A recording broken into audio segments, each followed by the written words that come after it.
So when last we left off, we were looking at an empty street and sidewalk. If you remember from last time, we've got first of all, we have our camera.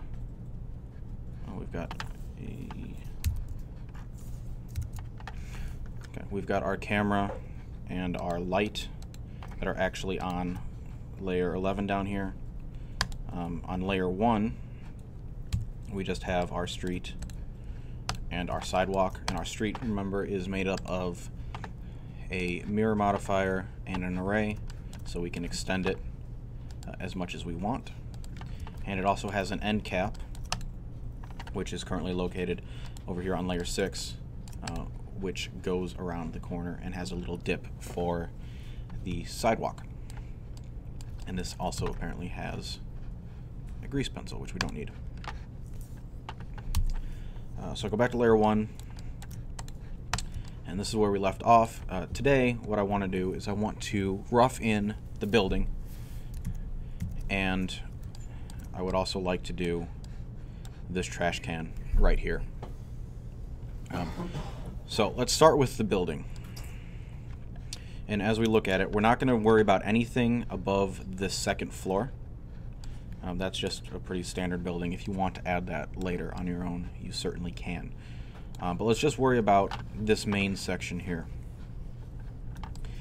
And when I look at this, the first thing I want to do is I want to figure out where am I going to start with it. So what do you think the, what are we going to start with this building? A cube, yes. So we'll set our cube, and then we will scale the cube up to approximately the right size.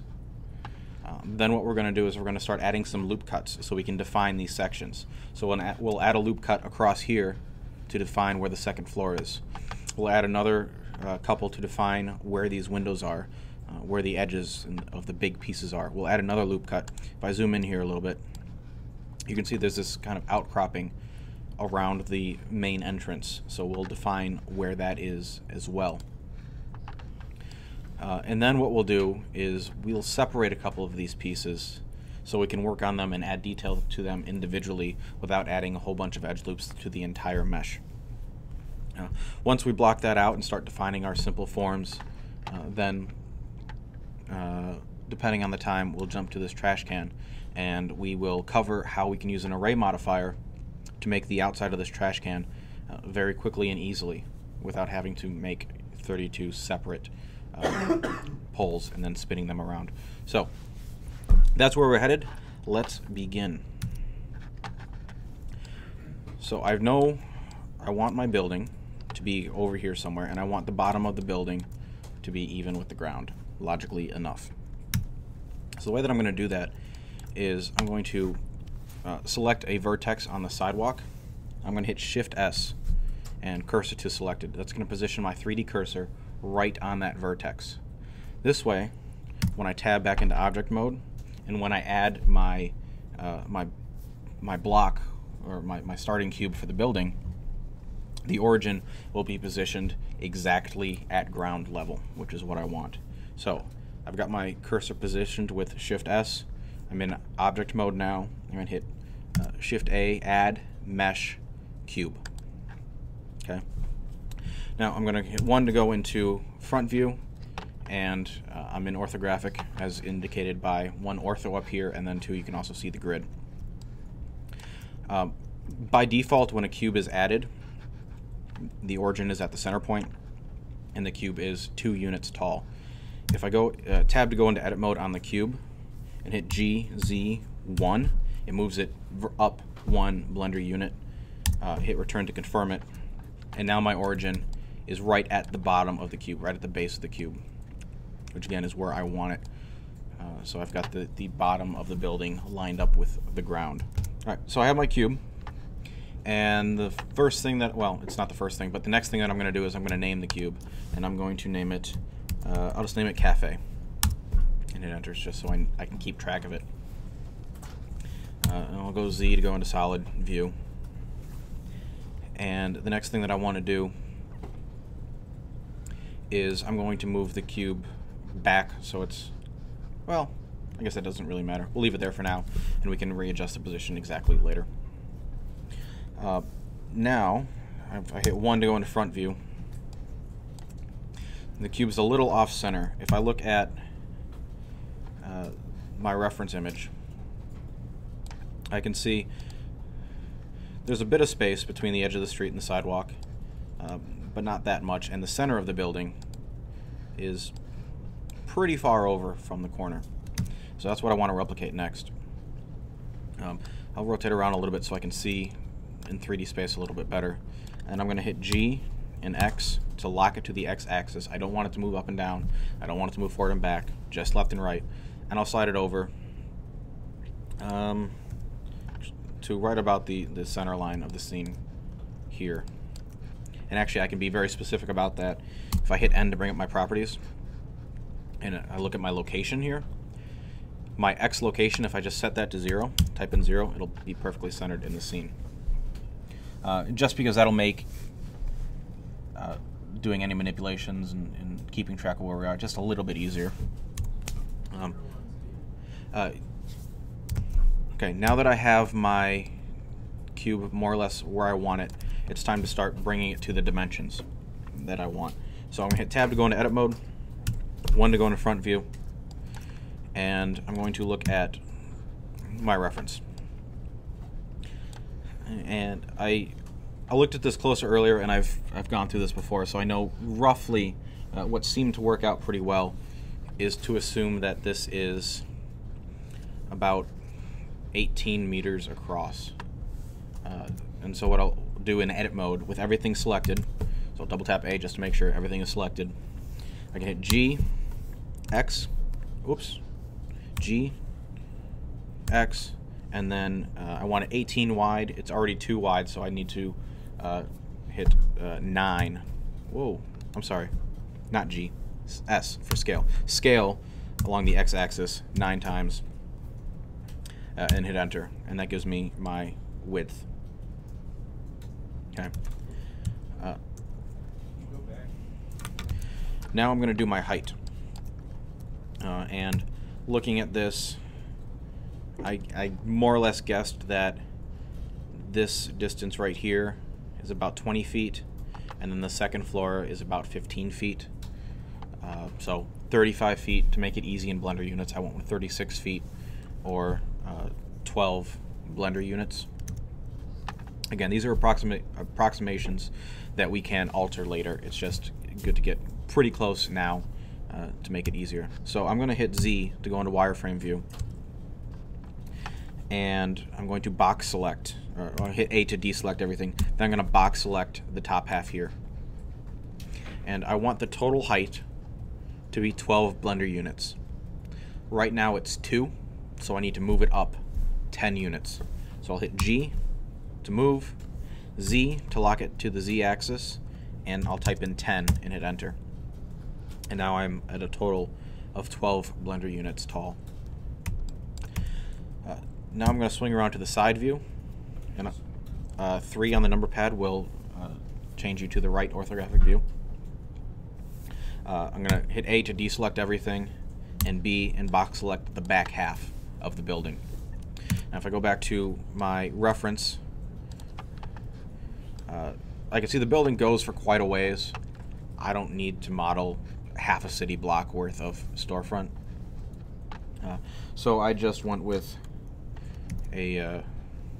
around 10 Blender units total. So I'm going to move it back along the Y direction an additional 8 units to give me a total width of 10 Blender units. So to do that, with everything on the back selected, which again was a box select from the side view in wireframe to make sure I get the back vertices. Hit G, Y, because we're in the side view, so we want to go in the Y direction now, and 8, and that'll give me a total distance of 10. So now I've got the general size of my building roughed in. Again, very rough, but this is a good starting point for adding further detail. So once I have my sizes, I can confirm the sizes that I want. If I tab to go into object mode, N to bring up my properties. Under my transform, If I go down here to dimensions, this will give me the total dimensions of the object, and I can check that it is indeed what I want. 18 on the X, 10 on the Y, and 12 on the Z. So the next step, as we look at our reference here, oops, didn't mean to go that far. As we look at this building straight on, we can see that it's, for all intents and purposes, identical on the left side as it is on the right side. So we can use a mirror modifier to cut our amount of work in half. So that's what I'm going to do. I'm going to tab to go into edit mode, 1 to go into front view. I'm also going to hit number pad slash to go into local view. So what that does is it basically hides everything else. I'm only looking at the object that I currently have selected, or that I am currently in edit mode with. It just kind of frees up my view of clutter. So I only have to worry about my cafe at the moment. So I want to add a mirror modifier. The first thing I have to do though is I have to add an edge loop so that I have a point to mirror across. So I'm going to hit Control R to add an edge loop, left click to add it, and I'm going to right click to keep it in the center. Now that we have our edge loop, I can hit Z to go into wireframe, A to deselect that center, and B to select this left side, hit X, and delete vertices. This leaves me with an open cube here. I can now add my mirror modifier and enable clipping to keep things at the center. And now I am ready to start roughing in the general shapes. So I've got my mirror modifier, and I'm ready to start blocking in the general forms. And I'm going to go back to my reference. And the first thing that I want to mark is the dividing line between the first floor and the second floor. And I'm going to call it the top of this ledge right here. And I'm going to guess that that ledge is, let's see, we'll say 3, 6, 7.5. Let's see. I'm going to add in an edge loop, and we'll say right about maybe here. I think that looks close. And again, we will have the freedom to adjust this as we go, but I'll keep it right about there. Okay. Let's say you've been moving things around and your origin is not in the center, which would make your mirror modifier not work. So if let's say my origin was here. Now my mirror modifier isn't going to work properly, so I need to reset that. And the way that I'm going to do that is I'll go into edit mode, and I'm going to select a vertex at the center where I want my mirrored plane to be. So I'll select that vertex, and I'm going to hit Shift S, cursor to select it. That places my 3D cursor right at the vertex along the center, or where I want the center of my object to be. Then if I hit Tab to jump to object mode, I have on my toolbar, which you can hit T to bring that up if you have it hidden, I have an origin button. I click that and then click origin to 3D cursor.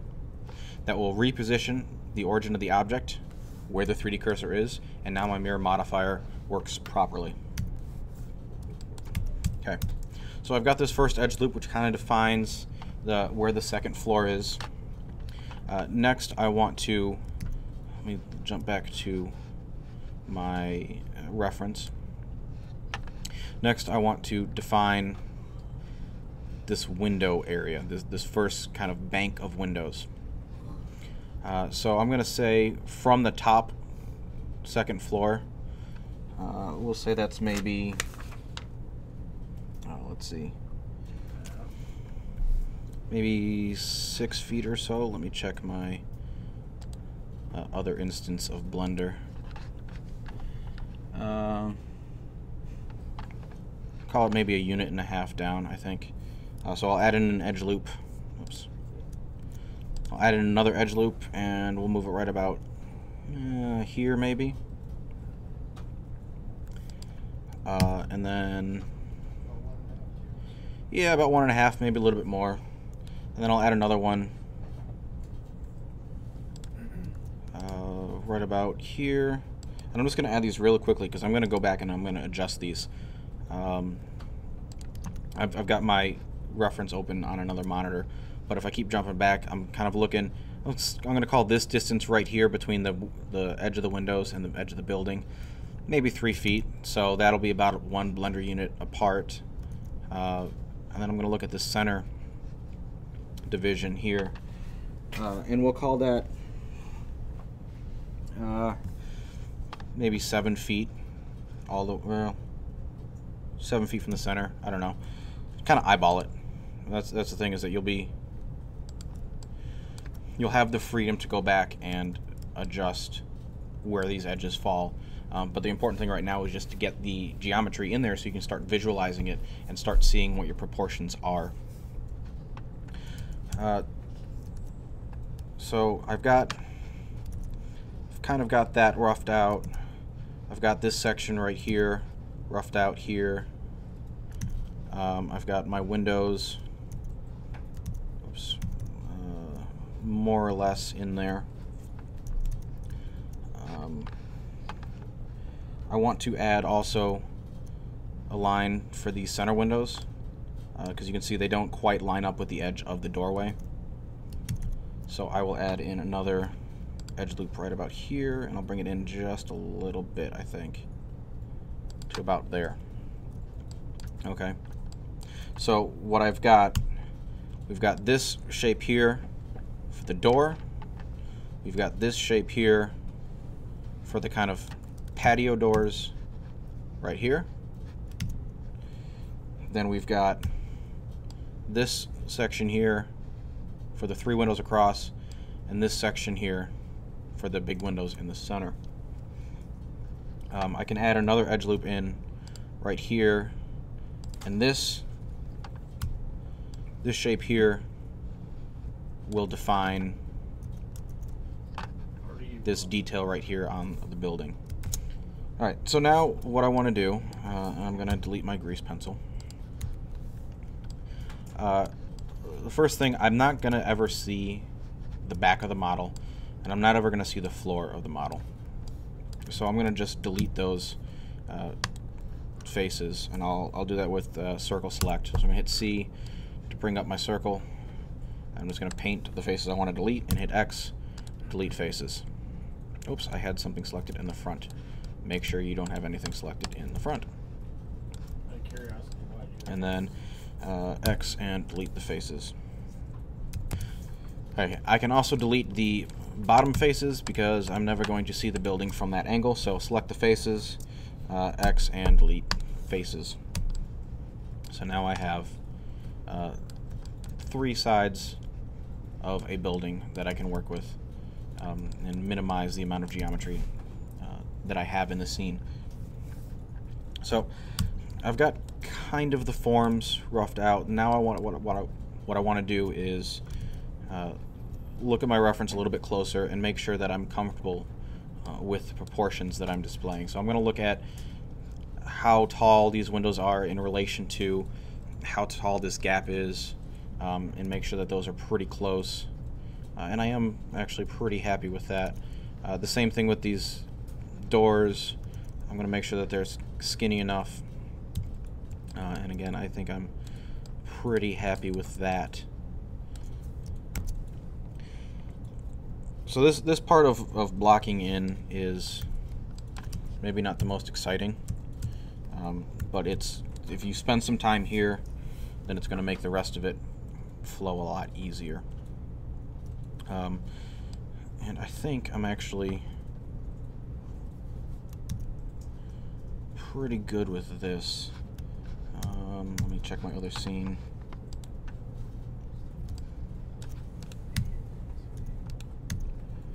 And I might add one more edge loop. I'm going to go back into vertex select mode. I might add one more edge loop here, And what this is going to define is, if I come back to my reference, is there's a little kind of lip here, and right now it just looks like an awning, but I'm going to add in a little bit of a separation between this bank of windows up here and this bank of windows. So I'm just going to add another edge loop so that I can define that section. Okay, so that's getting the basic forms there. So now what I want to do is I want to start further defining them. And the first thing that I'm going to do is I'm going to take the section of the patio doors here. I know that there's going to be some extra detail that I'm going to have to add here that I don't necessarily want running throughout the rest of the mesh. So I'm going to select this face, face select mode down here, or Control Tab to bring up your selection mode options. And I'm going to select this face, and I'm going to hit P to separate by selection. Then I'm going to tab to go into object mode and select just that section, and I'm going to rename it. Cafe underscore patio underscore doors. I'm going to keep the cafe in the front of it. That way, all the cafe objects will be next to each other in the hierarchy of the outliner. All right, I've got my patio doors separated. I'm going to go back to my cafe object, and now I want to separate. I want to separate out the selection for this front door. Oh, I don't want to go that way. All right, I want to separate out this section here. So I will select this face, this face. I'm going to select all 4 of these faces, and I'm going to hit P and separate selection. Now tab to go back into object mode, select the new object, and I'm going to call that cafe underscore front underscore door. Okay. So I've got my doors separated. So my doors are separated, and my patio doors are separated, and then I've got the main building. So now I want to start defining some of these forms just a little bit, and I'm going to select this face right here, and I'm going to hit I, and that's going to inset this face, and it creates this border around it. And I'm going to inset it just a little bit. I'm looking down at the bottom bar, kind of down in this area, and I'm going to inset it down to about 0.1. I can type in 0.1 on the number pad and hit enter. And I'm going to type in 0.1 because there's going to be a few other things that I inset, and I want to keep similar dimensions between them all. So I have this inset to kind of define the outline or the frame of the doors. And if I look, that's basically what this darker kind of tannish area is that I just inset is this right here. So now I want these 4 window panes. And what I could do is I could add 4 edge loops that would go, or 3 edge loops that would go all the way around the mesh. But I don't really want that. So what I'm going to do is I'm going to select this face here, and I'm going to hit P to separate by selection. And then I'm going to jump back into object mode, select this frame, tab to go into edit mode on this. I'll rename it cafe underscore, let's call it, let's see, we'll call it patio windows. Alright, so I have my my bay of windows separated. I'm going to go into vertex select mode, and I want to define these individual panes of glass. So I'm going to hit Control R to add in an edge loop, and I'm going to scroll up so that I have 3 edge loops. I'm going to left click to confirm that and right click to keep them in the center.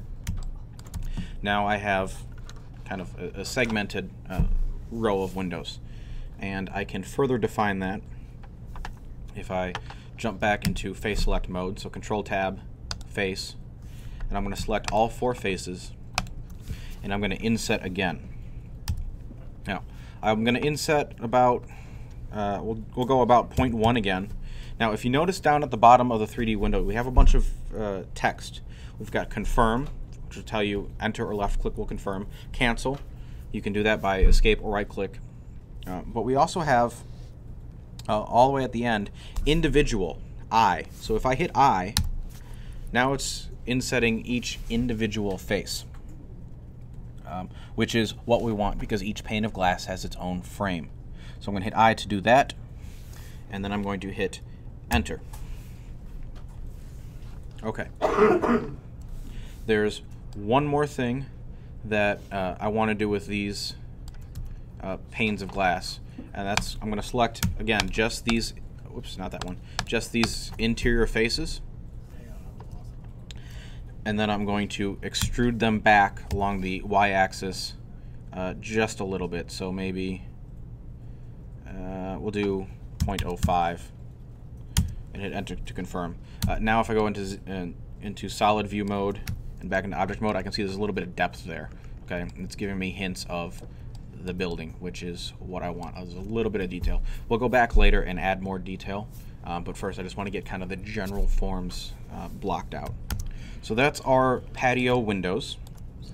In object mode, I'm going to go back. Now I'm going to select the patio doors here, and I want to do the same kind of level of detail on these doors that I did on the windows. So if I look at my reference again, and these patio doors, there's kind of 3 distinct sections, and they're all identical. So this is an opportunity to use the array modifier. So we only have to do one of these sections, and then it'll automatically be replicated across. Okay. So to do that, I'm going to go into vertex select mode, and I'm going to add in 2 edge loops. And then I'm going to left click to confirm adding them and right click to keep them in the center. And the reason why I did that is because it perfectly divides. Okay, so I added 2 edge loops so that it perfectly divides the patio section into thirds, which gives me this face right here, which is the one that I'm going to work with, and I will actually just add an array modifier across so that they are all identical. And that's what I'll do right now. So I'm going to select these 2 faces here and hit X and delete faces. I don't need them anymore. And then I'm going to add in my array modifier, and I'm going to turn the count to 3. And I need to move the array modifier. Okay, so you notice this is where modifier order matters. So right now we're doing the mirror first, and then we're doing the array. If I move the array up to the top, everything falls in line, and now we have this big section being arrayed across first, and then it mirrors the whole group over to the other side of the building, so everything lines up. So array modifier first, mirror modifier second. I'm also going to choose merge on the array modifier, just so that they join together nicely. Okay. Now I'm going to select this face, and like I did with the windows, I'm going to inset it just a little bit by, say, 0.1. And before I confirm it, if you notice on the bottom there's another letter that I can hit, and that's B for boundary. And that did not work as expected. So never mind that. We can work around it. So inset, and then I'll do 0.1 again, and I'll hit enter to confirm. But to inset this bottom point here, which I don't really want. I don't want that face there. At the bottom here, you see there's this kind of larger, bulkier trim that goes around each section, and that's not there at the bottom of the doors. So what I want to do is I want to select that face, hit X and delete the face. Then I'm going to go into vertex select mode, select these 2 vertices, and then if you remember how to do snapping, make sure my snap element is set to vertex, and I'm going to hit G, Z, and hover my mouse over this vertex right here, holding down Control to activate snapping. You could also have snapping permanently activated by clicking on this magnet icon right here. So once again, I will step back and do that again. So I've got this face here that I don't want. I'm going to hit X to delete the face. Then I'm going to go into vertex select mode and select the two vertices that I want parallel with the ground. I'm going to make sure my snapping is turned on here with the magnet, and I'm going to make sure I'm in vertex snapping mode. Then I'm going to hit G to move, Z to lock it to the Z axis, and hover my mouse over this adjacent vertex. Now everything is perfectly lined up. Alright, there's a couple more things I want to do on the patio doors before we block in the front entryway real quick. And that is, I want to define this top window area and then the actual doors themselves. So the first thing I need to do from front view is I'm going to add in a little bit more geometry so I can extrude and inset the sections that I need to. So I'm going to hit Control R, and I'm going to add in a center line. Let me turn off snapping too. I'm going to add in a center line, and then I'm going to add in another one to right about there or so, which will give me these faces, which I can inset. I'll do 0.1 again for the windows, and then there's these two faces which I can inset, and I'm going to hit I again to do individual faces, and I'll do 0.1 again there. And I'm going to leave, this time I'm going to leave the border on these doors, because as I look here, there is in fact a border at the bottom of the doors. Then lastly, I'm going to select all of these faces that are going to represent the glass, and I'm going to extrude them in, and I'll do 0.05 along the negative and confirm. So now I got a little bit of depth there, and I can start to see some of my forms for the building. There's one more thing that I would like to do with the building for today, and that is I'm going to go back and I'm going to select this front building object, and I want to just extrude this out a little bit to get the kind of entryway form right here. And in Google Street View, if I jump onto the sidewalk, you can kind of get a better look of this entryway, and it's this big, huge marble piece of stone that comes out from the building. So that's what I want to do. I'm going to select these four faces. I'm going to rotate my view around just a little bit so I can kind of see the depth. I'm going to hit E to extrude, Y to lock it to the Y axis. And for now, I think we'll just go, I don't know, 0.6 seems, oops, negative 0.6 seems good for now. Okay, so I've got my big old block extruded out for the building. Now I want to extrude in for the door. So this is the next kind of section that I wanted to find, is this opening here. So I'm going to select this edge loop, or I'm going to go into vertex select. I'm going to select this edge loop from the front view, and I'm going to hit G to move it along the x-axis to about here. I'm going to select this top horizontal edge loop, and I'm going to hit G and Z, and I'll move it to about here.